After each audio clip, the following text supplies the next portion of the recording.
मैं कर्म का लेखा हूँ, वो आवाज़ जो तुम्हारे हर त्याग, हर चुप्पी, हर टूटी उम्मीद की गवाही देती है। मैं तुम्हारे उस हिस्से से बात कर रही हूँ जो सबके लिए जीता है लेकिन खुद को भूल गया है। और आज मैं तुम्हें एक सच्चाई बताने आई हूँ जो कड़वी तो ज़रूर है, पर अगर तुमने आज सुन ली तो शायद कल तुम्हारा घर बच जाए। हेलो फ्रेंड्स, वेलकम टू कर्म का लेखा। ये वीडियो किसी औरत को नीचा दिखाने के लिए नहीं है। ये वीडियो उस औरत के लिए है जो हर रोज़ सबके लिए लड़ती है लेकिन अंदर से खुद से हार चुकी होती है।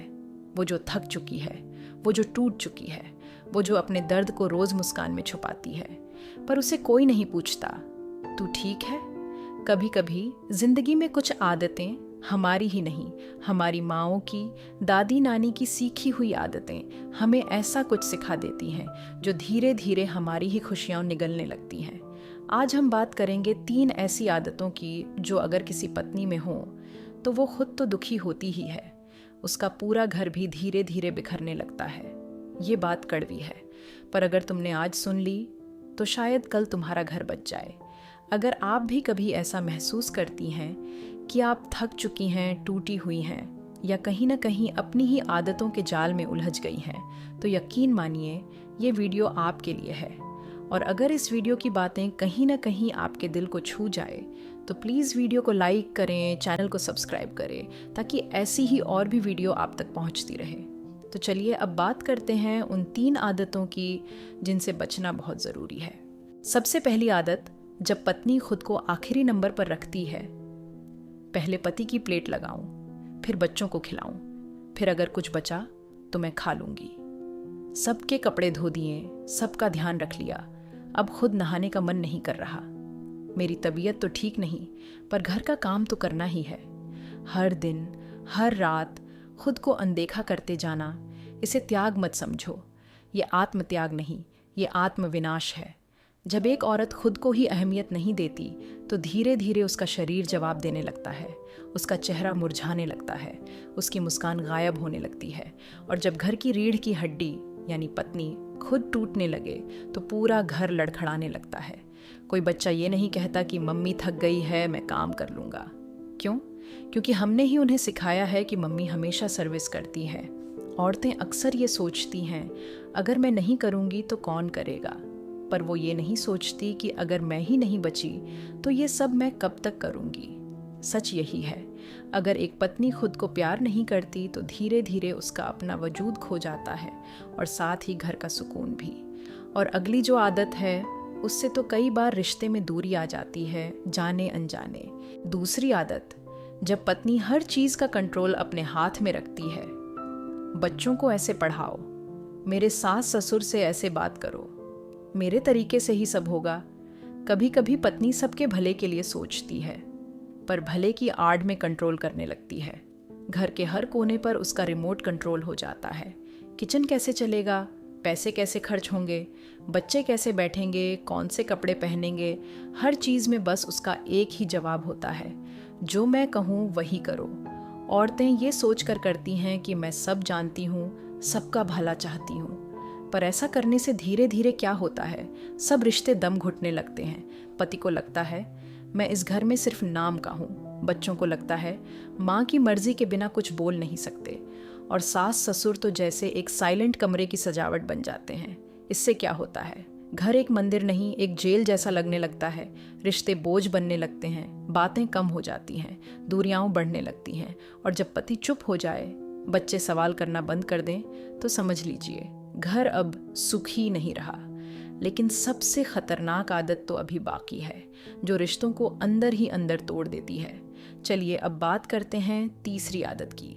तीसरी आदत, जब पत्नी हर बात में त्याग को अपनी पहचान बना लेती है।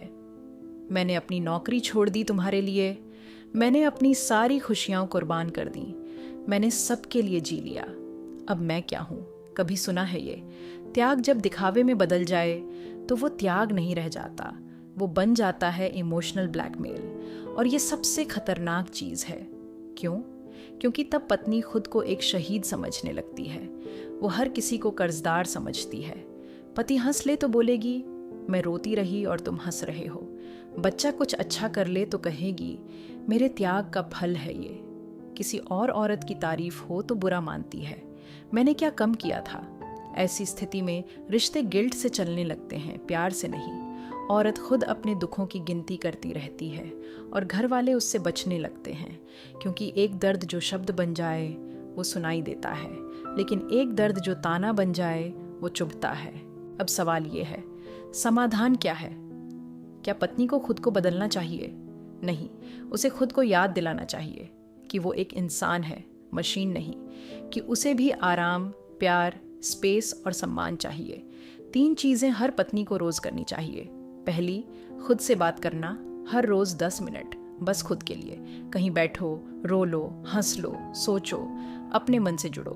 दूसरी, जिम्मेदारी बांट दो, हर काम खुद मत करो, पति से मदद मांगो, बच्चों को सिखाओ कि घर सबका है, सिर्फ मम्मी का नहीं। तीसरी, प्यार जताओ और पाना भी सीखो, खुद को भी उतना ही प्यार दो जितना सबको देती हो।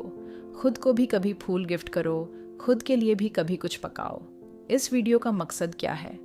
हम एक ऐसे समाज में पले बड़े हैं जहां एक अच्छी पत्नी का मतलब सबके लिए जीने वाली औरत।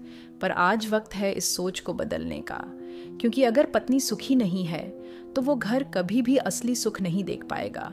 और अगर आप एक पति हैं तो ये वीडियो सिर्फ देखने के लिए नहीं, समझने के लिए है, क्योंकि एक थकी हुई, टूटी हुई, चुप सी औरत अक्सर सबसे ज़्यादा आवाज़ लगाती है, मुझे देखो, मुझे सुनो, मुझे समझो।